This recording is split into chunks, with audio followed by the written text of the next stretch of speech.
मैं विपक्ष से कहता हूँ, एक बार अपने देहरादून छोड़िए, आप अपने गांव में जाके पूछिए कि उन महिलाओं को उससे स्वरोजगार मिल रहा है या नहीं मिल रहा है, तब जाके आप यहाँ प्रश्न कीजिए। धन्यवाद माननीय उपाध्यक्ष महोदय।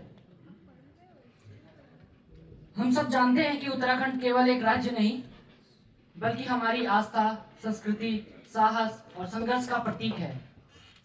यह देवभूमि केवल प्राकृतिक सौंदर्य से नहीं बल्कि अपने परिश्रमी युवा, मातृशक्ति और वीर सैनिकों के लिए जानी जाती है। देश ने जब आत्म भारत बनने का आह्वान किया था तो उत्तराखंड ने भी यह संकल्प लिया था कि वह अपनी भौगोलिक चुनौतियों को अवसर में बदलेगा। आत्मनिर्भरता का केवल अर्थ यह अर्थ नहीं है कि उत्पादन बढ़ाना, यह आर्थिक स्थिति मजबूत, सामाजिक सशक्तिकरण, पर्यावरण संतुलन और तकनीकी प्रगति का समन्वय है। विपक्ष में बैठे हुए मेरे साथी काफी समय से आलोचना कर रहे हैं कि आप आंकड़े गिरा रहे हैं, तो मैं कहना चाहता हूं कि इन्हीं आंकड़ों की वजह से आज हम सत्ता पक्ष में बैठे हैं और आप विपक्ष में। तो सुनिए, कुछ आंकड़े हैं।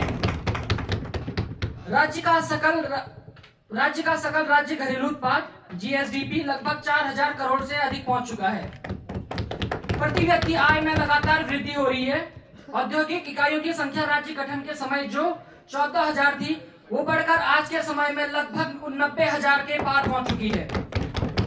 पर्यटन उत्तराखंड की अर्थव्यवस्था का एक महत्वपूर्ण स्तंभ है, जिससे राज्य की टोटल रेवेन्यू का 80% पर्यटन से आता है।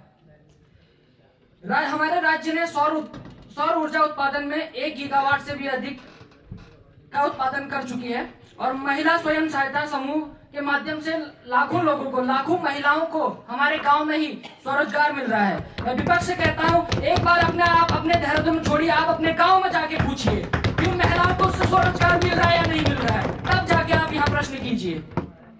हाँ, और ये बात जरूर है कि इन आंकड़ों से स्पष्ट है कि उत्तराखंड की जो आत्मनिर्भरता की नींव है वो मजबूत हो रही है, लेकिन हमें अपनी चुनौतियों को भी स्वीकार करना होगा। जैसे आज के समय में हमारे पास सबसे बड़ी समस्या है पलायन की समस्या। यदि हमारे पास इसको बनाने के लिए कोई नीति नहीं है तो हमें अधिकार नहीं है कि इस समस्या पे हम बात करें। यदि मेरे अंदर इस पलायन की समस्या को दूर करने के लिए समाधान है तो मैं बात करूंगा पलायन के ऊपर। दूसरी सबसे बड़ी समस्या है बेरोजगारी। मैं आपको बताता हूं कि बेरोजगारी के कारण जो नौकरी तो नहीं मिल रही है, दूर की बात है, हमारे पहाड़ में आज के टाइम पे युवाओं को शादी करने के लिए लड़कियां नहीं मिल रही इस बेरोजगारी के कारण। तो कुछ पंक्तियों में जवाब देता हूं, विपक्ष के साथी ध्यान से सुनिएगा। चंद लम्हों में बरसात चली जाएगी, मेरे आशिक की हंसी रात चली जाएगी। चंद लम्हों में ये बरसात चली जाएगी, मेरे आशिक की हंसी रात चली जाएगी। नौकरी ढूंढता रह जाएगा तू शहरों में, नौकरी ढूंढता रह जाएगा तू शहरों में, उसको लेकर कोई और बारात चली जाएगी। मेरे साथियों, ये हंसने वाली बात नहीं है, ये कड़वी बात है। आप उस पहाड़ में जाके उस माँ का दर्द देखिए जिसने अपने बेटे को पढ़ लिख कर इतना बड़ा किया और आज उसे उसकी कंक्लूड कर रहा हूं बस मैंने, उस इंसान को आज बहू नहीं मिल रही है। आज पूछिए उस माँ से, ये हंसने वाली बात नहीं है। अगर आप पूछिए लड़कियों से डिमांड क्या है, कहती है कि देहरादून में मकान है, देहरादून में मकान चाहिए। तो ये कैसे संभव होगा? जब वो कहते हैं, तो एक दोस्त ने एक बार कहा था कि जब वो कहते हैं कि आपका मकान कहाँ पर है देहरादून में, तो उन्हें बोलिए जहां पर आपका उसी के बगल पे मेरा मकान है। अंत में मैं 30 सेकंड और लूंगा। जो समाधान है, समाधान किसी ने नहीं गिनाया अभी तक, सबने सवाल उठाए हैं।